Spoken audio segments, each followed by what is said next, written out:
झारखंड में बीजेपी की कमान संभालने के साथ ही बाबूलाल मरांडी ने इरादे साफ कर दिए हैं। स्नेह मिलन समारोह से सीधे कार्यकर्ताओं को चुनाव में जीत का मंत्र दिया है। बाबूलाल मरांडी ने साफ कहा है, अन्याय के खिलाफ सड़क पर उतरने के लिए कार्यकर्ता प्रदेश नेतृत्व के निर्देश का इंतजार ना करें। वहीं प्रदेश प्रभारी ने कार्यकर्ताओं को एकला चलो की नीति को बदलने की नसीहत दी है।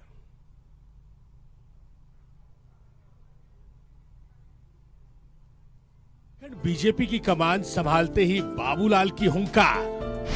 2024 में झारखंड में कमल खिलाने का संकल्प, कार्यकर्ताओं को दिया चुनाव में जीत का मंत्र। झारखंड बीजेपी की बागडोर संभालते ही बाबूलाल मरांडी ने अपने इरादे साफ कर दिए हैं। बाबूलाल मरांडी ने कार्यकर्ताओं को बूथ जीतो चुनाव जीतो का मंत्र दिया है। बाबूलाल मरांडी ने साफ कहा है कि कार्यकर्ता अपने इलाके में होने वाले अन्याय के खिलाफ एकजुट हो, प्रदेश नेतृत्व के आदेश का इंतजार ना करें और अन्याय के खिलाफ सड़कों पर उतरे। बूथ हम जीते तो लोकसभा भी हम जीतेंगे, विधानसभा भी जीतेंगे और संपूर्ण झारखंड भी हम सब लोग जीतेंगे। बाबूलाल मरांडी ने औपचारिक तौर पर प्रदेश अध्यक्ष की कमान संभाली। रांची के पार्टी दफ्तर में पूजा अर्चना के बाद उन्हें प्रदेश अध्यक्ष की कुर्सी पर बैठाया गया। इस मौके पर बाबूलाल मरांडी ने एक बार फिर 2024 में लोकसभा और विधानसभा चुनाव में कमल खिलाने का संकल्प लिया। पार्टी को उस ऊंचाई तक ले जाना है कि 2024 के लोकसभा चुनाव में पिछले 12 सीट हम लोग जीते थे। इस बार हम सब लोग मेहनत करें ताकि 2 बचा हुआ सीट को भी हम सब लोग जीत सके, अर्थात 14 के 14 लोकसभा सीट भारतीय जनता पार्टी की जीत हो और 2024 के जो लास्ट में फिर विधानसभा का चुनाव है उसमें भी झारखंड में बड़ी जीत हो और झारखंड में भारतीय जनता पार्टी के नेतृत्व में यहाँ भी सरकार बने। बीजेपी ऑफिस में प्रदेश अध्यक्ष की कुर्सी संभालने के बाद हरमू रोड के कार्निवल बैंक्वेट हॉल में स्नेह मिलन समारोह का आयोजन किया गया, जिसमें प्रदेश प्रभारी लक्ष्मीकांत वाजपेयी, वरिष्ठ नेता कड़िया मुंडा के अलावा केंद्रीय राज्य मंत्री अन्नपूर्णा देवी समेत पार्टी के कई सांसद और विधायक मौजूद रहे। इस मौके पर प्रदेश प्रभारी ने कार्यकर्ताओं को एकला चलो की नीति छोड़ने की नसीहत दी, जबकि पूर्व प्रदेश अध्यक्ष दीपक प्रकाश ने बाबूलाल की अगुवाई में 24 में कमल खिलाने का संकल्प लिया। ये जो अकेले बड़ा डूंडी से चलने की आदत कार्यकर्ताओं में से बंद करो, अपने साथ 10-10, 20-20, 100-100 कार्यकर्ताओं का संग्रह करके चलने की आदत डालो, सामूहिकता से काम करने की आदत डालो और दूसरे अन्याय को बर्दाश्त नहीं करेंगे, तुरंत संघर्ष करके जवाब देंगे। ये आदत भी अपने ऊपर डालनी चाहिए।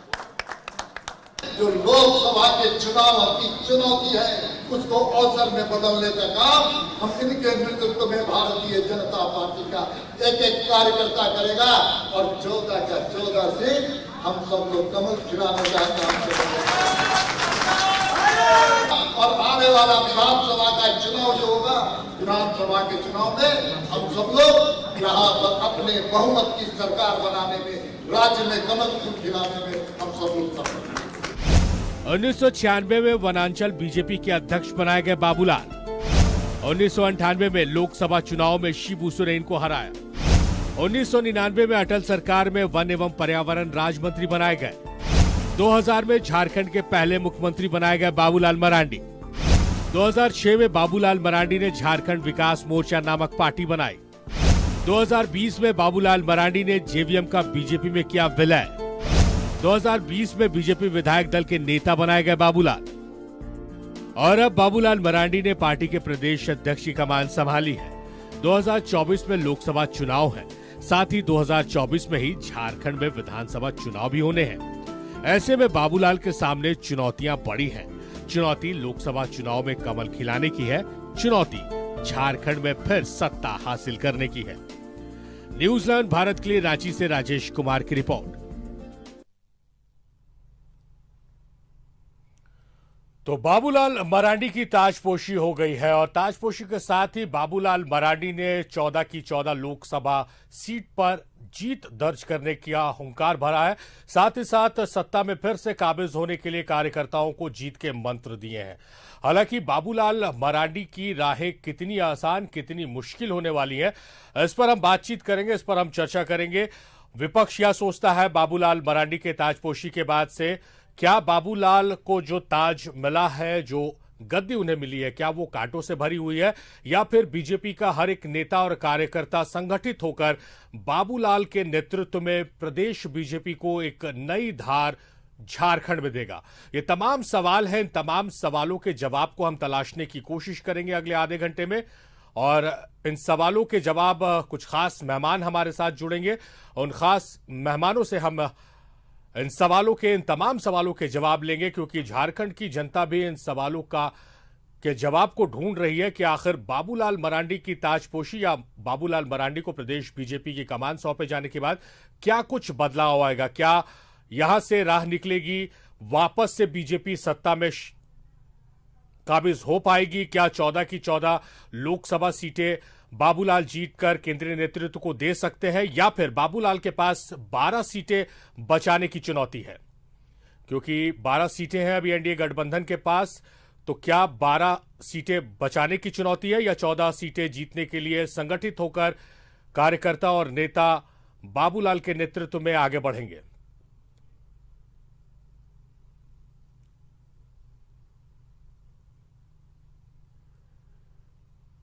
तो लक्ष्मीकांत वाजपेयी जो प्रदेश प्रभारी हैं वो मौजूद रहे। बाबूलाल ने आज पदभार ग्रहण किया। केंद्रीय राज्य मंत्री अन्नपूर्णा देवी मौजूद रहीं। दीपक प्रकाश सहित कई वरिष्ठ नेता मौजूद रहे।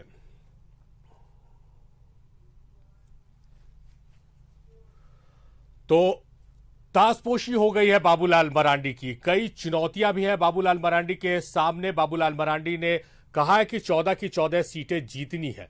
हम इस सवाल को लेकर डिबेट को आगे बढ़ाएंगे कि 14 की 14 सीटें जीतने के लक्ष्य से बाबूलाल मरांडी आगे बढ़ेंगे या चुनौती यह है कि वो 12 सीटें बचाकर केंद्रीय नेतृत्व की झोली में डाले। इस खास विषय पर चर्चा करने के लिए बहुत ही खास मेहमान हमारे साथ मौजूद है। हमारे साथ स्टूडियो से मौजूद है कांग्रेस के कार्यकारी अध्यक्ष बंधु तिर्की जी। बंधु जी, बहुत बहुत स्वागत है आपका न्यूजीलैंड भारत के स्टूडियो में। हमारे साथ जेएमएम के वरिष्ठ नेता सुप्रियो भट्टाचार्य मौजूद है। सुप्रियो जी, आपका भी स्वागत है न्यूजीलैंड भारत में। और आदित्य साहू हमारे साथ मौजूद है जो राज्यसभा सांसद है। आपका बहुत स्वागत है आदित्य जी इस डिबेट में। आदित्य जी, सबसे पहले आपके पास हम जाएंगे। बाबूलाल मरांडी ने आज कमान संभाल ली है, क्या मानते हैं कि जिस तरह से आज जो बयान आया, चाहे लक्ष्मीकांत वाजपेयी जी के या फिर बाबूलाल मरांडी ने जो खुद कहा कि 14 की 14 सीटें जीतनी है, तमाम विधानसभा सीटों पर मजबूती से चुनाव लड़ना और सरकार बनाना, तो बहुत आसान रास्ते होने वाली या कुछ चुनौतियों को पार करके वो मंजिल मिलेगी? देखिए, इस राज्य के बहुत ही सम्मानित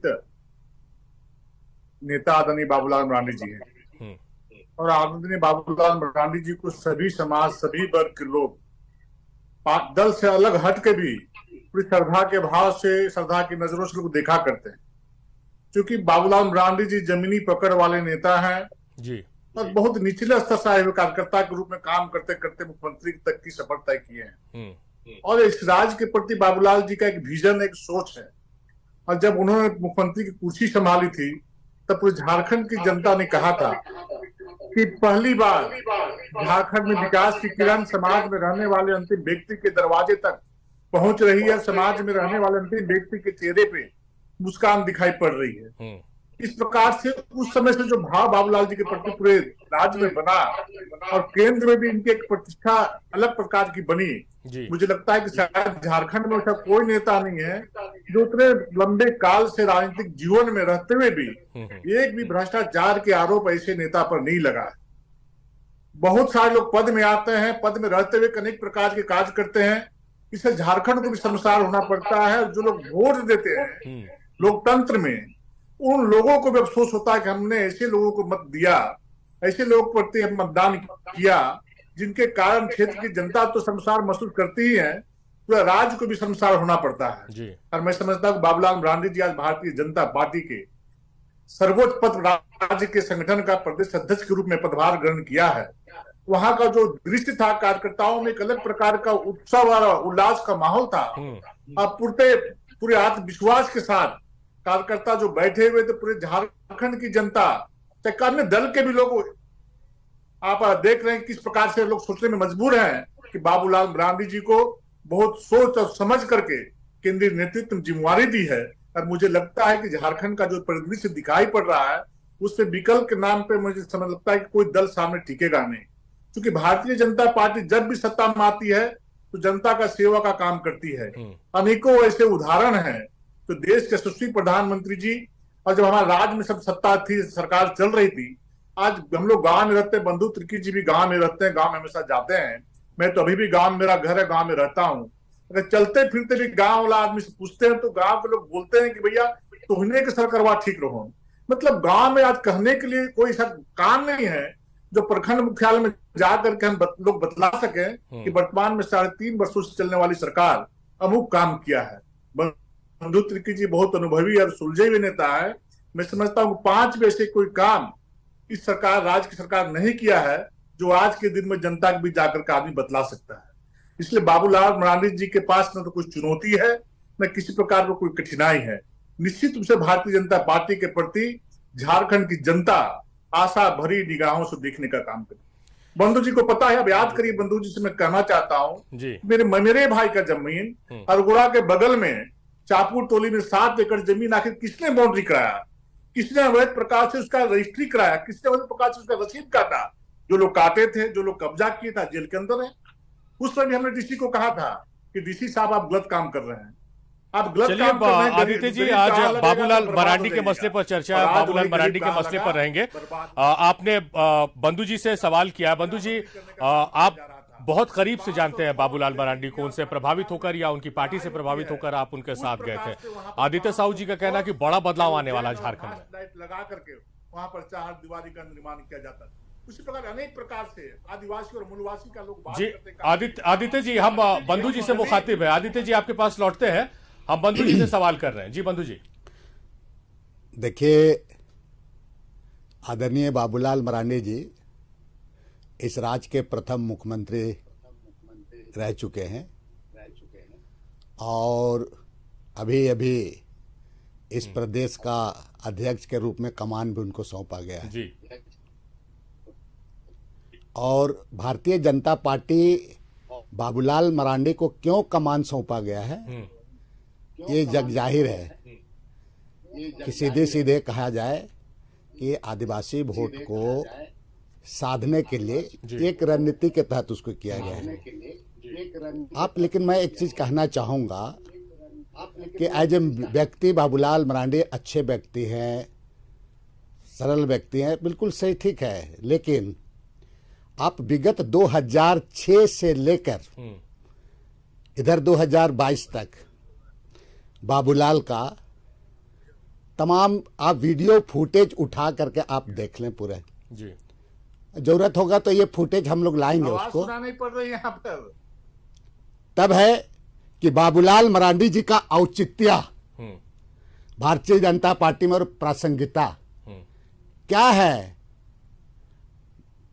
उस पर विश्वास, आप विश्वास करके, जैसे आदित्य साहू जी बोल रहे थे अभी, लेकिन उसके औचित्य और प्रासंगिकता पर आज जनता इसको समझने का प्रयास कर रही है। मैं इसलिए इस बात को कह रहा हूं कि 13 साल हो गया उन्होंने एक पार्टी बनाया था जी। और पार्टी बनाने के बाद बहुत सारे विधायक लोग भी आए थे, उसमें नई नई पार्टी बनी थी। आज वो जो विधायक थे वो आज कहां हैं?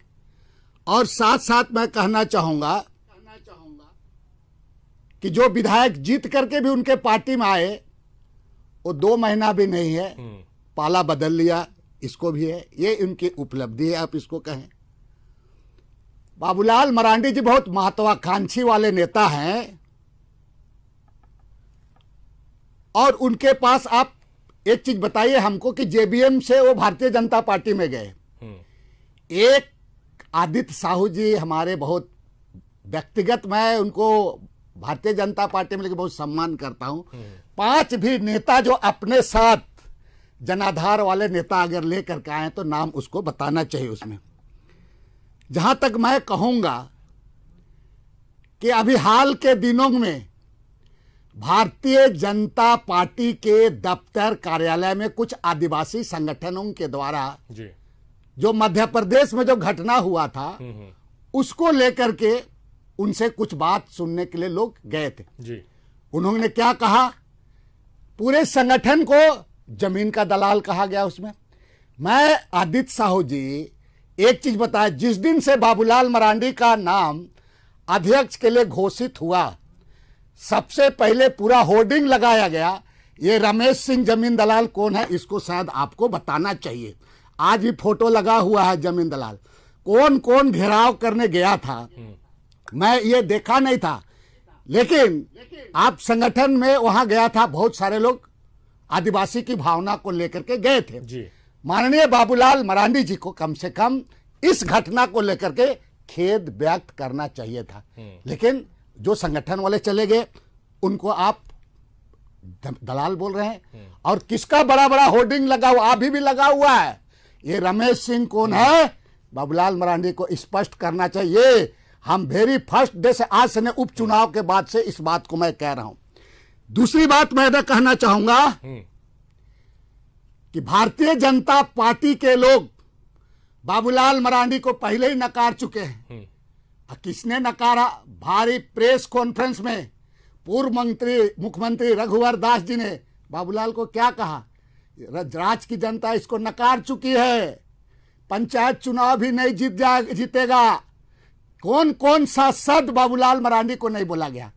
आदित्य साहू जी बड़े हमारे मित्र हैं, बहुत सम्मान करता हूं, क्या ये बात सही है रघुवर दास बोला कि नहीं बोला, ये आदित्य साहू को किसको खुद स्पष्ट करना चाहिए। तीसरी बात मैं कहना चाहूंगा, भारतीय जनता पार्टी अपने ही कई खेमे में बटे हुए हैं, उसको बाबूलाल मरांडी जी कैसे ठीक करेंगे। चलिए ये बात को सवालों का जवाब लेते हैं बंधु जी। सुप्रियो जी बहुत देर से हमारे साथ बने हुए हैं, लेकिन वक्त ब्रेक का है। सुप्रियो जी ब्रेक पे हम जा रहे हैं। बाबूलाल मरांडी की ताजपोशी की पदभार ग्रहण कर लिया उन्होंने, और उनके रास्ते कितने आसान कितने मुश्किल होने वाले हैं इस मसले पर हम चर्चा कर रहे हैं। हमारे साथ बीजेपी के राज्यसभा सांसद आदित्य साहू मौजूद है, कांग्रेस के कार्यकारी अध्यक्ष बंधु तिर्की मौजूद है, और जेएमएम के वरिष्ठ नेता सुप्रियो भट्टाचार्य मौजूद है। सुप्रियोदा से मुखातिब होते हैं। सुप्रियोदा, जो कह रही है बीजेपी की अब तक बहुत रिलैक्स मोड में जेएमएम थी कि शिबू सोरेन और जेएमएम के जो पालनहार है हेमंत सोरेन वो आदिवासी के बड़े नेता थे, लेकिन अब एक आदिवासी चेहरा आ गया है, इसलिए चुनौतियां अब जेएमएम की बढ़ने वाली है। शारिकी, सबसे पहले तो जोहार आपको। जोहार। यहाँ पर जो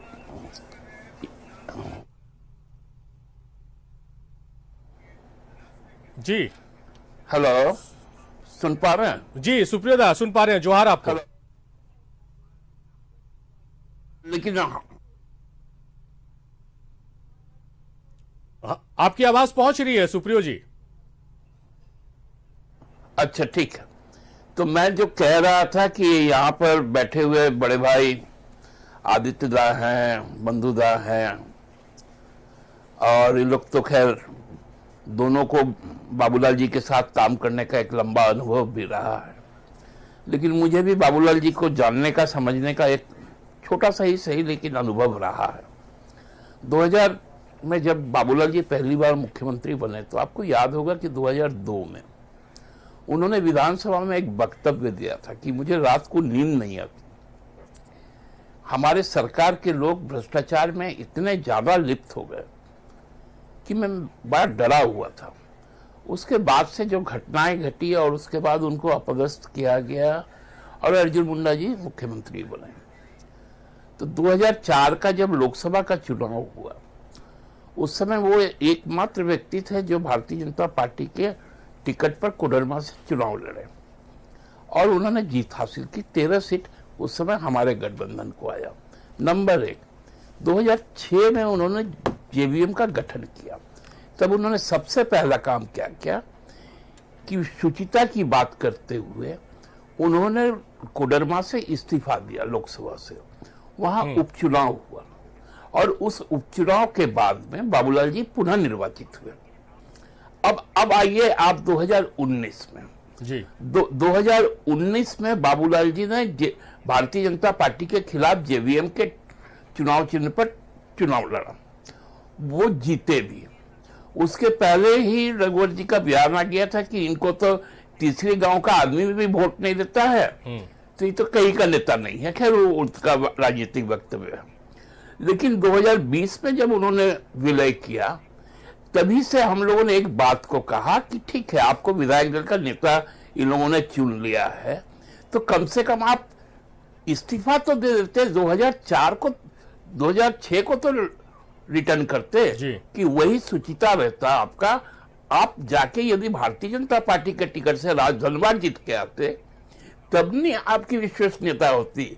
यही तो सवाल है कि बाबूलाल जी का आज का जो भाषण था, आप उस भाषण को लास्ट में देखिएगा तो किसी को आलू टिक्की खिलाओ, किसी को आलू भरता खिलाओ, किसी को आलू का चोखा खिलाओ, किसी को आलू का भुजिया खिलाओ, किसी को सब्जी खिलाओ, सलाद खिलाओ, इस तरह से बातें। क्योंकि इतनी हताशा 14 सालों की उनकी जो है, कभी कुतुब मीनार से कूदेंगे, कभी राजनीति छोड़ देंगे, मोदी जी कटोरा पकड़वा देंगे, और कौन कौन सी बातें नहीं हुई। तो इसलिए उनका एक्सेप्टेंस हमको लगता है कि भारतीय जनता पार्टी में नहीं हो सकता है। ये प्रैक्टिकल है, क्योंकि आज जो कार्यक्रम हुए, जो रिपोर्ट हमारे पास है, ये जेवीएम भाजपा हुआ। यहां पर भाजपा नहीं थी, अर्जुन भाजपा नहीं था, रघुवर भाजपा नहीं था, पुराना भाजपा नहीं था, ये जेवीएम भाजपा था। तो जेवीएम भाजपा को लेकर बंधुदा अच्छे से बता पाएंगे, उनके साथ में भी उनका रहा है कि लोग कितने बेहतर काम कर सकते हैं कि कभी भी उन्होंने 7-8 से ज्यादा का तो चुनाव जीता नहीं है। और उसके पहले उनका ट्रेंड किया जाता था कि भाई कैंडिडेट जिताओ, उनको बेच दो। अब इस बार क्या हुआ कि 3 लोग जीते, जिसमें 2 लोग मजबूत थे, एक प्रदीप जी, एक बंधुदा, जो अपने कमिटमेंट के साथ थे, भाजपा के साथ नहीं जा सकते थे, तो खुद को बेच लिए। तो जो इस तरह से राजनीति करके आगे बढ़ता हो, उससे यदि भारतीय जनता पार्टी को कोई हमको लगता है उम्मीद है, तो अच्छी बात है हमारे लिए। और हम लोग तो बचपन से बंधुदा जानते हैं, यहाँ पर भी हम लोग 3 लोग बैठे हैं। जब बंधुदा बोल रहे थे तो आदित्यदा तो किस हताशा में बोले जा रहे थे, वो अलग बात है, क्योंकि यहाँ पर भी 3 लोग हैं, वहां पर भी 3 मुख्यमंत्री हैं, और 3 तिगारा काम बिगाड़ा होता है। तो इसलिए हम लोगों के लिए तो बहुत बहुत अभिनंदन बाबूलाल जी को। बाबूलाल जी, आप पुनः 14 में शायद एक सीट फिर से ला पाइएगा, लेकिन 13 सीट को तो भूल जाइए। चलिए, तो बारिश हो रही है राजधानी रांची में, और टेक्निकल कारणों से आदित्य साहू जी डिस्कनेक्ट हो गए हमसे। लेकिन लबोलुबाब यही रहा इस पूरी चर्चा का कि बंधुदा और सुप्रियोदा ने जिस तरह से कहा है कि पार्टी में उनकी कितनी एक्सेप्टेंस होगी, जो 13 साल वो पार्टी से अलग रहे और पार्टी के खिलाफ बयान देते रहे, या पार्टी के नेता उनके खिलाफ बयान देते रहे, उसको कैसे पाट पाएंगे, इसके लिए थोड़ा इंतजार करना पड़ेगा। बहुत शुक्रिया बंधुदा, आपने कीमती वक्त दिया। सुप्रियोदा, आपका भी बेहद शुक्रिया, आपने अपना कीमती वक्त दिया। आदित्य जी का भी बहुत शुक्रिया, वो इस चर्चा में हमारे साथ जुड़े। तो मेरे साथ फिलहाल इस बुलेटिन में इतना ही। देखते रहिए New Zealand Bharat.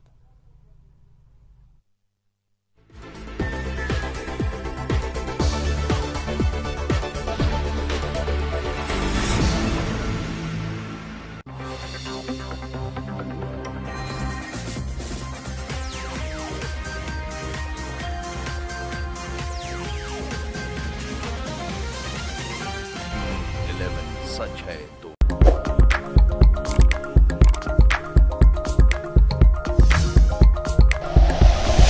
Like and share videos, subscribe करें हमारा चैनल और प्रेस करें बेल आइकॉन। न्यूज़ 11 भारत, सच है तो दिखेगा।